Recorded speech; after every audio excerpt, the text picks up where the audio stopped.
there's something amazing about this person, but I'm not going to pry and ask all kinds of things. If he wants to tell me something about what he's doing here, fine. So I kind of hinted around saying that you're far from home, aren't you? And he told me a little bit about them. I understood he was sort of part of almost that lost boys from Sudan and the whole war situation.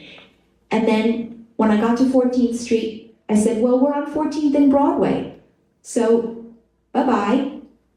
And then he said, bye. And I said, oh, what's your name?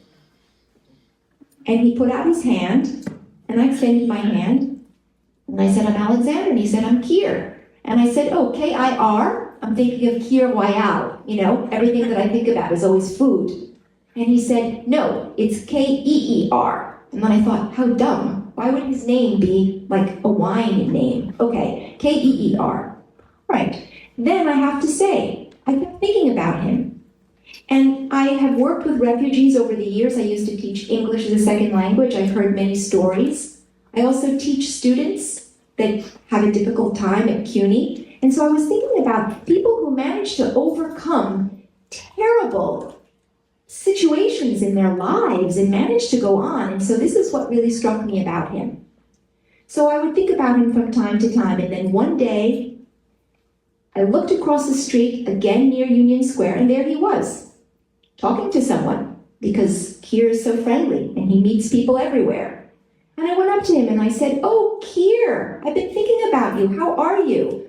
Oh, he recognized my voice, and we started chatting. Anyway, at the end of when I walked him to another errand, I said, we have to stay in touch, because I teach at a university. I know that when you're done with your high school, you want to continue with your studies. Let's stay in touch. So we did. We exchanged numbers, and that was how we started to become friends, that we could be in contact. And Kier recently came to lunch at my house and met my daughter.